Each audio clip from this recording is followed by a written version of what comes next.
Okay, welcome back folks. In this lesson, we're looking at Introduction to Composite Functions.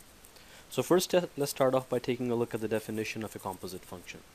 So a composite function, given two functions f of x and g of x, the composition of f of x and g of x is going to look like this, f of g of x. Okay, both of those notations are read as f of g of x. In a moment, we're going to see what that means. If you want to think about composite functions, one of the ways you can really easily think about composite functions is taking the function of a function. So let's look at our first example. Here you have two functions. One of them is f of x, other one is g of x. We want to determine the value of f of g of negative 1. So what we have to do for this scenario is first we have to evaluate the inside part, g of negative 1. We figure out that g of negative 1 from a table of values, we go to the g function, g of negative 1 has a value of 2. Once I have the answer to g of negative 1, I want to evaluate f at g of 1, which means I can replace g of negative 1 with the number 2. So now I have to evaluate f at 2, and f at 2 equals 0. So as a result, I can say f of g of negative 1 equals 0. Function of a function. Similarly, we can try the next example here. This time we want to evaluate g of f of 1 or g of f at 1. So we start off with the inside function. We want to first evaluate what f of 1 is. So I look at my table of values. I'm looking at function f. F of 1 is right here. F of 1 has a value of negative 1. So I can replace f of 1 with negative 1. As a result, g of f of 1 is the same as g of negative 1. Now I go to the g function, and g of negative 1 is 2.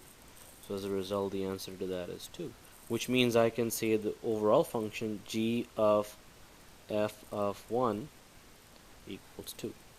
So what's essentially happening here is we're starting off with one function. We're looking at the y value of that function, and the y value of the inside function now becomes the x value of the outside function. Then you evaluate the outside function at that new x value. Alright, let's try a couple more examples here, see if you get the sense of this. This time I want to find g of f of 2. I start off on the inside. F of 2 equals, go to my function f of x. When x is 2, f at 2 is going to be 0. Then I need to evaluate g of that answer 0. And g of 0 is 1.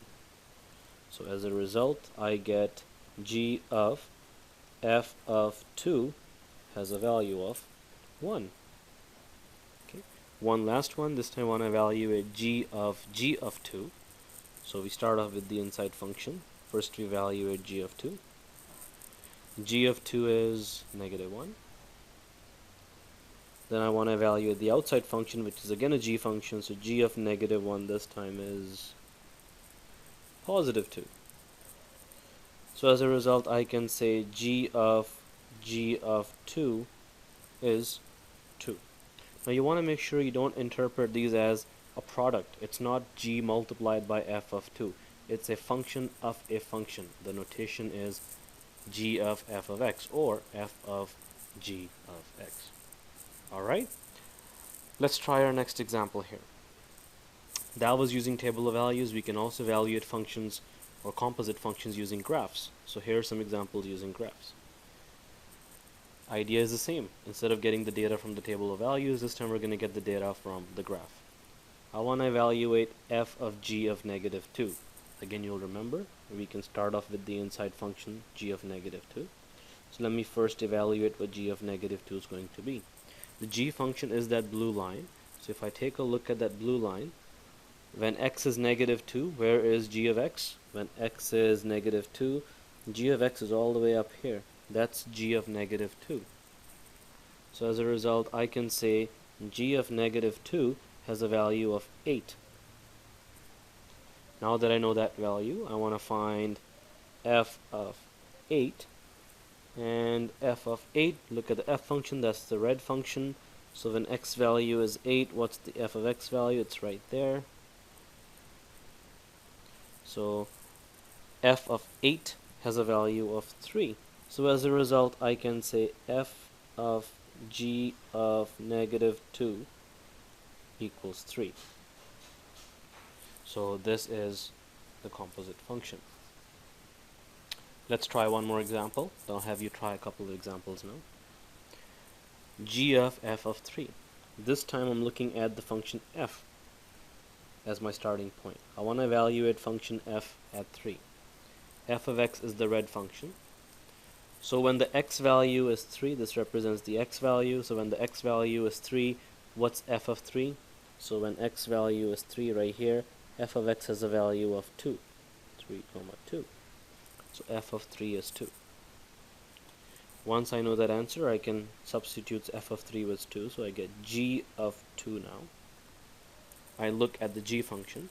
When x value is 2, what's the g function doing? Let's look at x value of 2. Here's x value of 2. At x equals 2, the g function has a point right here. It has a point at 2, 0. It has a y value of 0. So g of 2 is 0. As a result, I can say my composite function, g of f of 3, is equal to 0. And there we have it. Let's have you give this a try. So pause the video briefly and give the next two parts a try, C and D, and we'll compare our answers.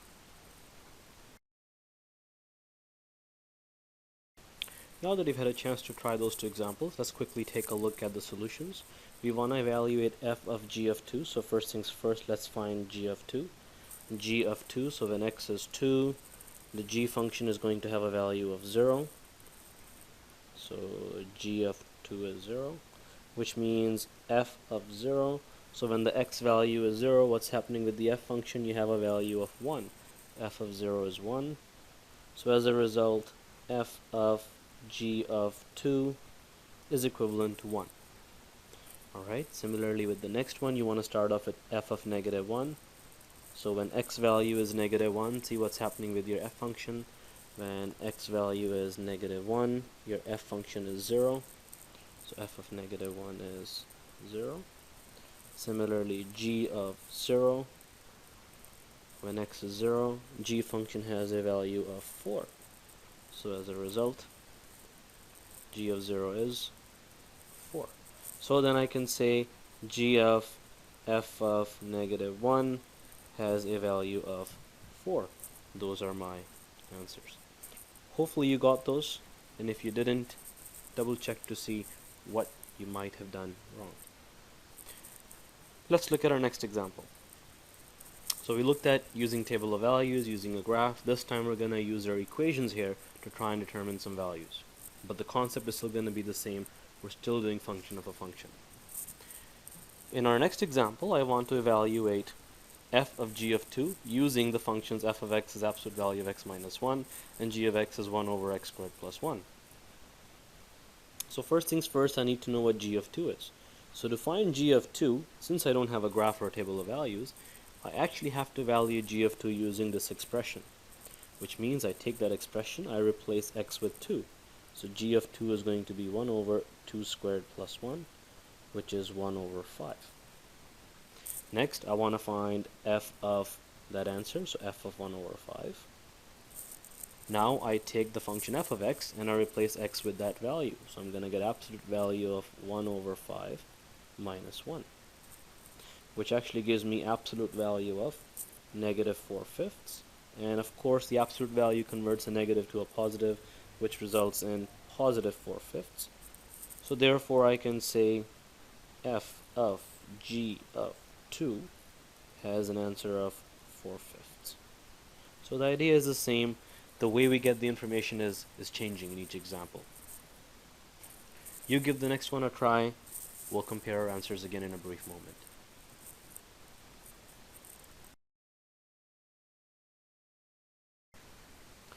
Now that you've had a chance to give that one a try, so let's take a look at part B. So first things first, you want to evaluate f of 2. So f of 2, take function f of x and replace x with 2, and you get an answer of 1. Take function g of x and replace x with 1, and you're going to get The answer 1 over 2. So as a result, we say g of f of 2 has a numeric value of 1/2. Pretty easy, isn't it? If we carefully examine what we just did, we'll notice that in part A we evaluated f of g of 2, in part B we evaluated g of f of 2. And one of the things you'll notice is that f of g of 2, in this particular example, does not equal g of f of 2. They're two separate values. So the order in which the function is placed does have value. Just because you rotate the order around doesn't necessarily mean you're going to get the same answer. And that's where some of the mistakes usually happen. People evaluate the functions in the incorrect order, and then they end up getting the incorrect answer. So remember, the function on the inside is always what you evaluate first. Now, having said that, there are certain scenarios where f of g of 2 does end up equaling g of f of 2. And that's going to lead to our next idea over here. So if you come across such a scenario where f of g of x and g of f of x are exactly the same, then what you're working with is you're working with inverse functions. Okay, that's only going to happen if f of x and g of x are inverse functions. And by now, from the last chapter, you should know what inverse functions are and what some of their key properties are. And with that, let's take a look at our next example. In the next example, we're working with these two functions, f of x and g of x, and we're going to be doing some more composite functions. Let's start off with the first one. We want to find f of g of 9. So first things first, let's find g of 9.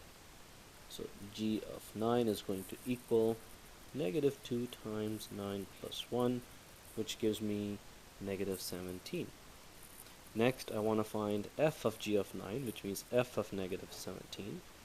So I plug that in and I'm going to get negative 17 squared plus 3 times negative 17. A little bit of mental math and you will end up with the number 238. As a result, I can say f of g of 9 has a value of 238. Similarly, we can do the next one. In fact, why don't I have you try the next one as well as part C, and then we'll compare our answers. So go ahead, give parts B and part C a try, and then in a brief moment we will go ahead and compare our answers. Okay, pause the video and give those a try. Okay, so first things first, in our next example here, we want to value g of f of 9. So first find f of 9, so we take the function f of x, substitute x for 9, and we end up getting 108. And then we take the 108 and plug it into the function g of x, and we end up getting negative 215. So as a result, we can say g of f of 9 is negative 215. If you tried part C, you will have noticed that we no longer have specific numbers to work with. So not only can we do composite functions with numbers, we can also do composite functions with functions. So let's take a look at that example. This time I want to evaluate f of g of x. What that means is I want to take function g of x and substitute it into the function f of x. So instead of a number, I'm starting with an entire expression. The function g of x has a value of negative 2x plus 1. So f of g of x is basically going to be replace x in f of x. So replace x in f of x. So here is f of x up here. If I replace x everywhere I see with the entire function g of x, I get f of g of x. That's exactly what I have done over here. I've taken f of x and replaced x with g of x.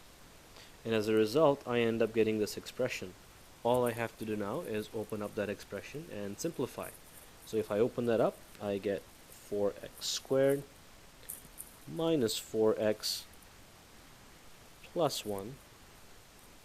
And from this one over here, I'll get minus 2x plus 1. Collect like terms, you end up with 4x squared minus, sorry, I got a mistake over here. I'm missing something. I'm missing the 3 in front of the x. There's supposed to be a 3 here. That's my bad. So as a result, this is going to change. This is going to be minus a 6x plus a 3. So in fact, it's going to end up being 4x squared minus 10x plus a 4. And this is f of g of x. So we can evaluate the functions. We can also take the function of a function using an expression rather than a number.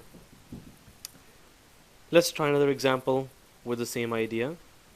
Here are a couple of other functions, and this time you want to find the composite function using the equation rather than the numbers again. F of g of x. So we start off with the inside function, g of x. G of x equals 3x minus 5. F of g of x is going to equal, take the function f of x and replace x with g of x. And g of x is 3x minus 5 and 3x minus 5. Open the brackets and simplify. You're going to get 9x squared minus 30x plus 25 plus 9x minus 15. Simplified form, 9x squared minus 21x plus 10. F of g of x. Here you have it. Alright, why don't you give the other examples a try and we'll compare our answers again. So take a brief moment, pause the video, give the other examples a try.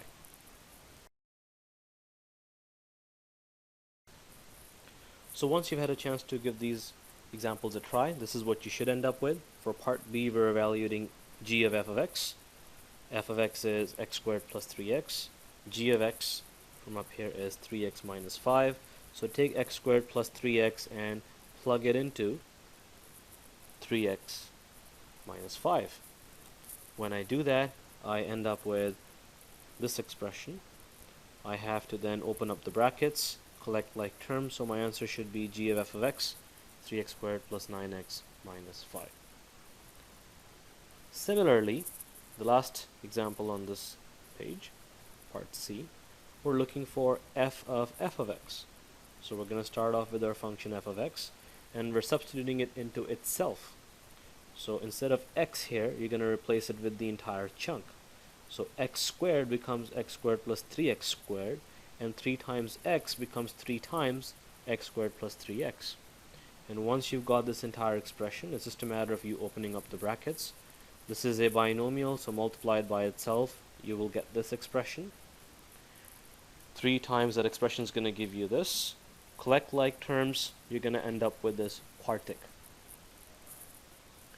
Hopefully you're getting the hang of this by now. If you still need a bit more practice, there is example number 6 on the next page. You can give that a try. Oh, before I forget, there's one more thing that we need to answer over here. If you look at our problem, it said state the domain and range of each composite function as well. So let's go back and add that criteria in here. So for part A, we notice it is a quadratic function. So the domain should be pretty easy to figure out. It's a quadratic function, so the domain is going to be x belongs to all real numbers. For the range, I will have to graph the function, and because the positive leading coefficient is there, it's going to be a parabola opening upwards. I'm looking for a minimum value. I'm looking to see y values such that y is bigger than or equal to some numbers. Let me give that a try on the graph and see what that minimum is. You can use either Desmos or you can use your graphing calculator. I've already done it on Desmos here, so let's run this through. Here's a function. If I graph that, I end up with a minimum value of negative 2.25. So as a result, I know that y is bigger than or equal to negative 2.25. That's the domain and range. Similarly for part B, it's another quadratic. So I know the domain is going to be x belongs to all real numbers, and the range, need to graph that. So let me go back and graph that. Ends up looking like that. Again, a minimum value is negative 11.75. So the range is going to be y is bigger than or equal to negative 11.75. And then lastly, the third one over here, it's a quartic, so you should know what the shape of that's going to look like. It's going to be a W of some sort. So here, the domain, because it's a quartic with the leading coefficient positive, it's a W. Domain is going to be opening. Let's try that again. Domain is going to be x belongs to all real numbers because the graph is opening upwards. And for the range, I need yet another minimum value. So let me graph that function. And I get that W, and that W ends up having a minimum point at negative 2.25. So as a result, the range is y is bigger than or equal to negative 2.25. That brings us to the end of the notes for today's lesson. Again, you can try the next set of examples, example number 6, for extra practice.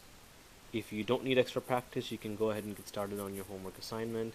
If you do need some extra practice, please pause this video, give that example a try, and you can restart the video in a moment so I can go over the answers with you. Thanks for watching. Good luck with your homework.